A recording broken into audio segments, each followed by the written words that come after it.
Como é que você vai caprichar na vida, ou seja, tornar-se um vivente virtuoso, se você passa um monte de tempo trabalhando num treco que não tem nada a ver? E não é que não tenha nada a ver objetivamente.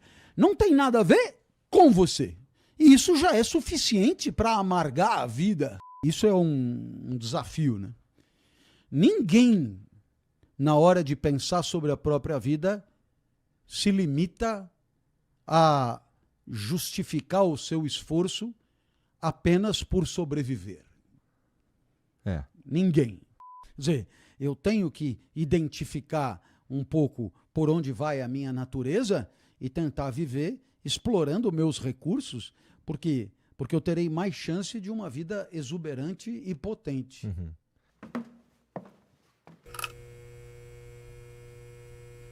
Cara, o que ainda te motiva a falar? O que ainda te motiva a vir aqui, por exemplo, trocar ideia e expor as coisas?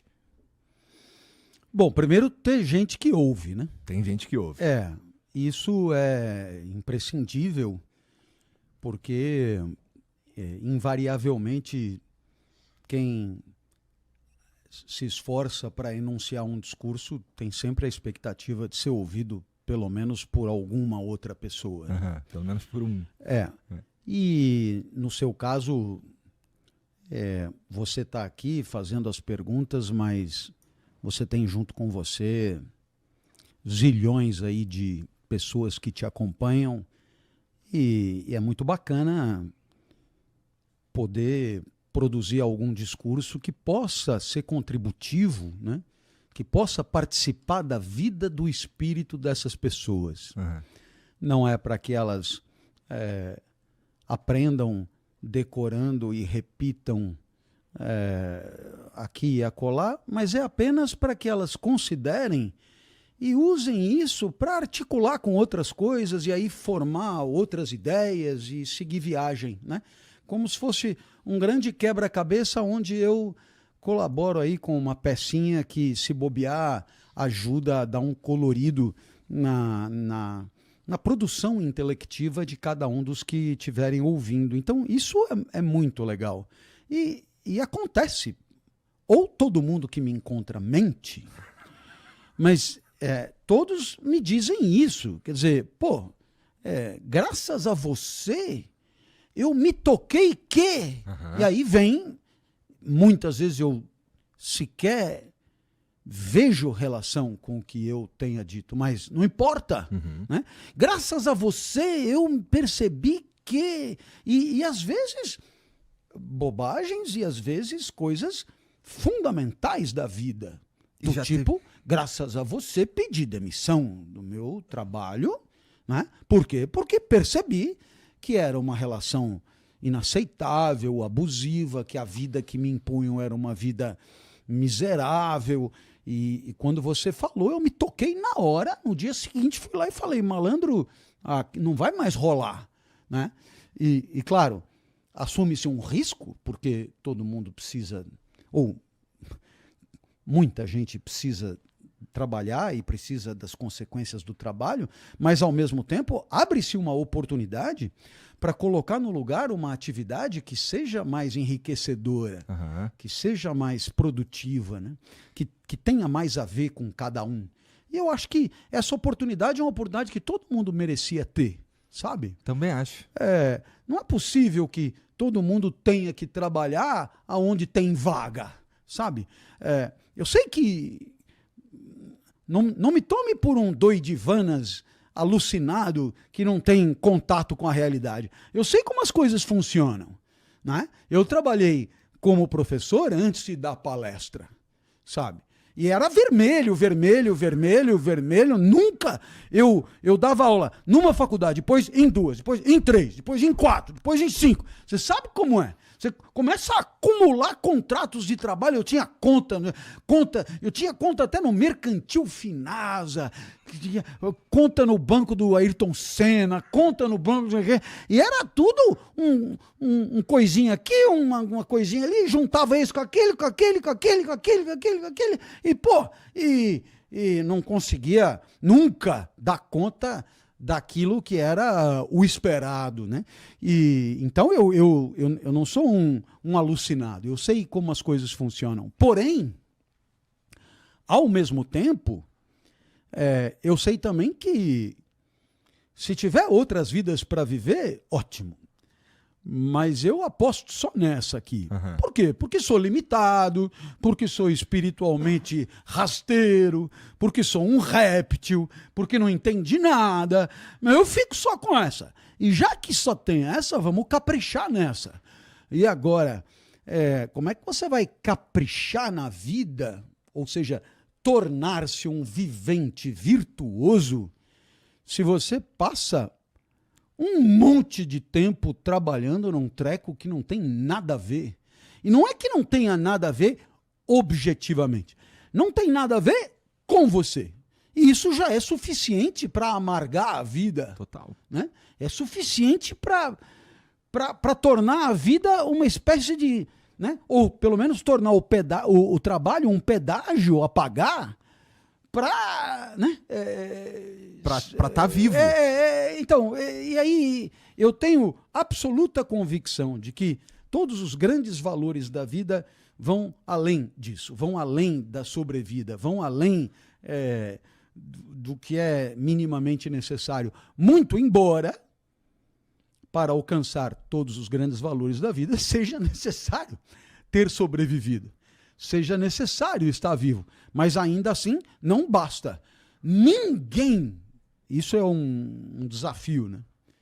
Ninguém, na hora de pensar sobre a própria vida, se limita a justificar o seu esforço apenas por sobreviver. Ninguém. As pessoas dirão, eu estou lutando pela vida. Ponto. Imaginando aí um cara em dificuldades de saúde e tal. Bom, estou lutando pela vida. Mas é porque isto me permitirá um final de semana a mais com os meus filhos. Isso me permitirá mais um solo de violoncelo. Uhum. Isso me permitirá mais uma palestra.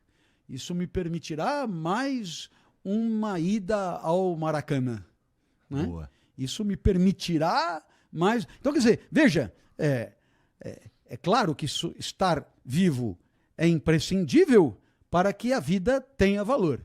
Mas nenhuma vida tem o seu valor reduzido a estar vivo. É preciso algo além. Né? E, portanto, o argumento de que eu preciso disso para... Né, honrar aí o que tem que ser pago, etc., é um argumento que pode merecer da sua parte uma análise mais assim generosa com você. Em que sentido? No sentido de você se perguntar, será mesmo, né, que não dá para ir atrás de alguma atividade mais alinhada com as minhas disposições mais genuínas e essenciais? Será que não é só covardia? Será que não é só medo? Será que não é só acanhamento? Sabe? Porque às vezes, né? Velho, eu pelo menos estou aqui, sabe? Isso aqui ninguém me tira e tal. É um saco, é insuportável, Mas eu uma fiz uma porcaria, prova, passei e tô aqui. Agora, isso aqui eu não largo de jeito nenhum. Então, veja, isso é você trocar o valor, muitos valores que uma vida exuberante poderia te trazer, por uma certa comodidade, uma certa segurança. Isso é uma escolha que você está fazendo, né? E talvez você pudesse arriscar um pouquinho mais. E isso talvez exija de você um tiquinho mais de coragem, né? De gestão do próprio medo. Né?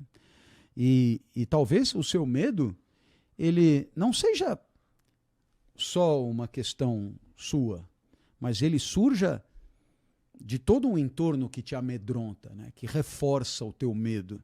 Porque não falta gente do lado para dizer, não larga isso aí não, porque depois, aí é foguete, velho. Para arrumar outra coisa tá foda, né? É melhor segurar isso aí. E depois é o seguinte, trabalho não é coisa boa mesmo. Entendeu? Segura isso aí, se diverte depois e tal. Aguenta o tranco, entendeu? E aí, essas pessoas que às vezes até fazem isso na melhor das intenções, mas elas estão prestando um serviço profundamente empobrecedor, apequenador da vida, sabe? Uhum. E talvez elas façam isso para querer montar em torno delas um exército de semelhantes, né?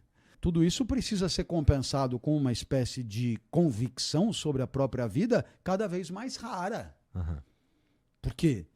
Porque a sociedade nos bombardeia o tempo inteiro dando a definição do que é uma vida de sucesso.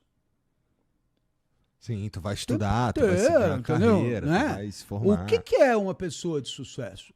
Por detrás de tudo que é dito, é um sucesso econômico e social simbólico. Quer dizer, se você preferir trocar em miúdos, rico e famoso, se você quiser. Então, se você sair na rua, eu não vou dizer que é o seu caso, não, porque para não te constranger, mas qualquer pessoa rica e famosa, né? Aí você pega e fala, o que você acha da vida de fulano de tal? O que eu vou falar? O cara é puta rico, ficou rico e é famoso, celebridade, reconhecido por onde passa, esse sujeito teve uma vida bem-sucedida. Verdade. Não é isso?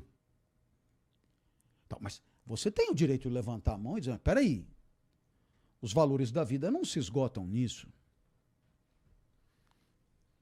Afinal de contas, tomemos o caso do sucesso econômico.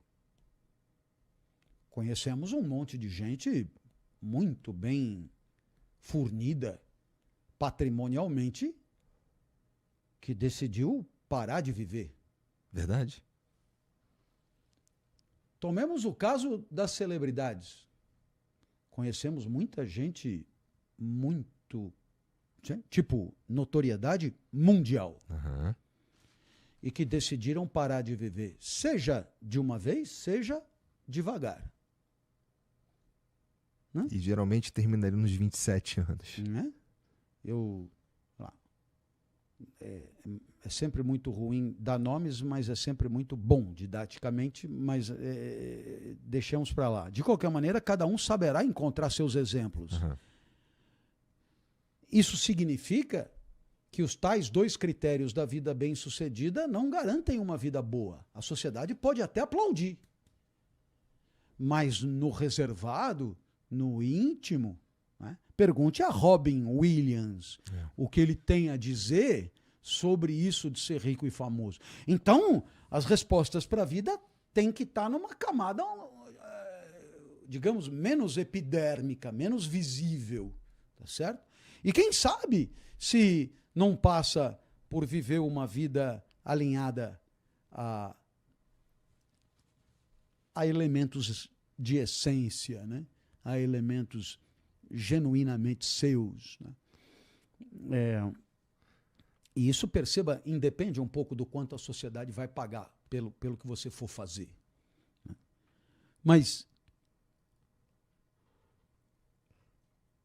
quando não foram poucos a dizer, cada um do seu jeito, torna-te quem tu és, né?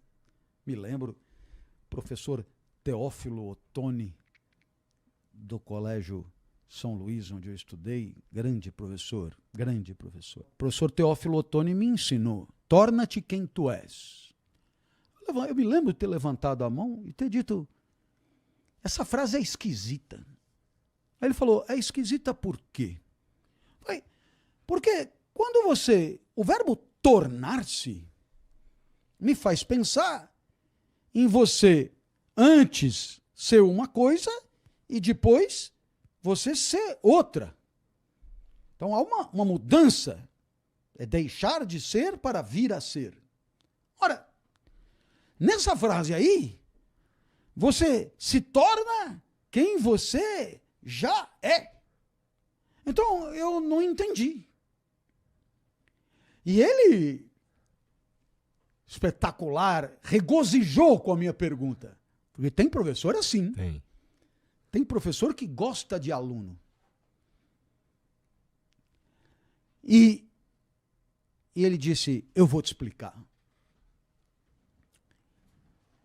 Imagine que você tenha nascido com disposições inatas tais que te facilitam certas práticas que nós vamos chamar de talentos. Certo? Quer exemplos? Não. Já temos. A cantora Alcione canta.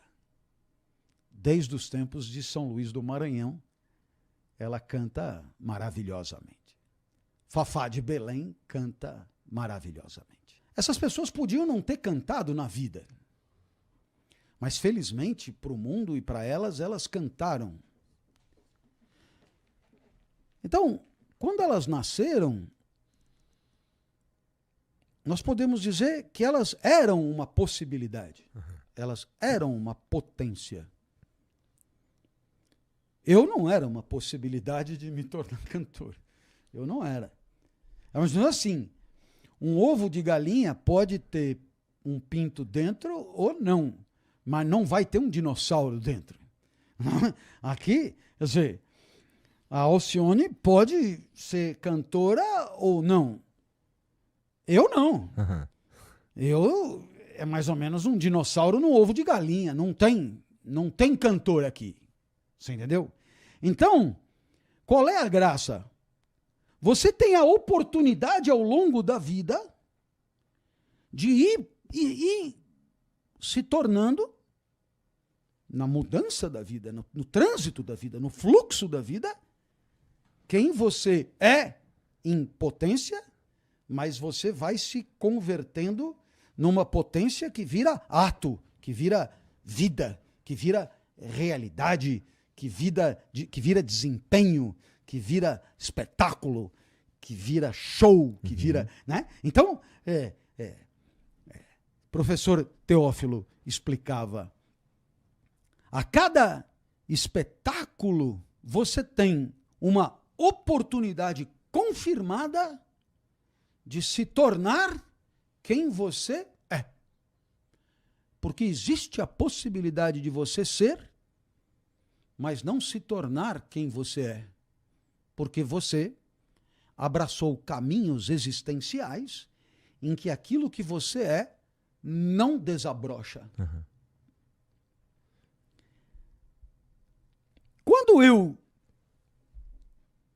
era moleque, eu era muito tímido e calado, e meu pai dizia, esse menino, se ele tiver alguma chance na vida, é falando. E riam da cara dele, para meu desespero. Porque eu amava meu pai mais que tudo. O meu pai apostava em mim e riam dele. E o que é pior, eu não me sentia em condições de provar ali. Até porque mesmo que eu saísse falando, sabe como é? O reconhecimento social tem a sua lógica e o seu ritmo. Não se consegue assim, na mão grande. Mas o meu pai, ele tinha uma ideia para além da casca de quem eu fosse. E ele dizia, se forem te dar projeto de casa para fazer, desenho, pintura, não entre nessa. Você não tem nada a ver com isso. Vá arrumar um trabalho onde você possa falar.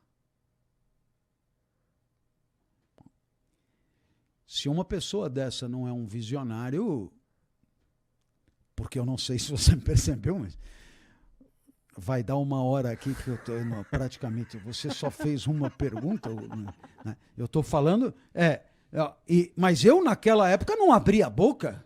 Eu não abria a boca. Então, eu fui me tornando quem eu sempre fui. Ora, isso precisa ser explicado, como o professor Teófilo Otoni fez para mim. Eu me lembro de ter dito, o senhor está querendo dizer que todos nós somos alguma coisa? E ele dizia para mim, e você tem dúvida? Se você não fosse algum ser, você não poderia nem estar ocupando a cadeira onde você está sentado. É claro que você é alguma coisa. Sim, mas alguma coisa talentosa? Ele dirá, bem, aí uns mais, outros menos, uns para cá, outros para lá, mas todos teremos alguma facilidade e algumas dificuldades. Então a vida será boa na medida em que diagnosticarmos com lucidez onde estão as nossas disposições. Onde estamos nós mesmos. Então, o professor Teófilo, ele já falava em autoconhecimento muito antes de hoje ter se tornado essa baba que virou. Mas, claro, Sócrates também sugeria, né? Conhece-te a ti mesmo. Lá não era bem Sócrates, mas estava escrito no oráculo de Delfos, aonde Sócrates foi nomeado o maior sábio do seu tempo. Ora, conhece-te a ti mesmo. Conhece-te a ti mesmo. Quer dizer, eu tenho que identificar um pouco por onde vai a minha natureza e tentar viver explorando meus recursos, porque eu terei mais chance de uma vida exuberante e potente. Uhum.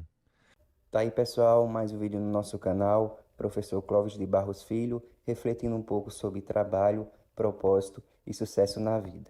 Créditos, podcast, Flow, apresentador Igor 3K, links na descrição. Se você busca autoconhecimento, espiritualidade, sabedoria, entre outros assuntos que vão te ajudar na tua caminhada pessoal, se inscreve no canal, ativa as notificações, comenta e compartilha com seus amigos. Muito obrigado.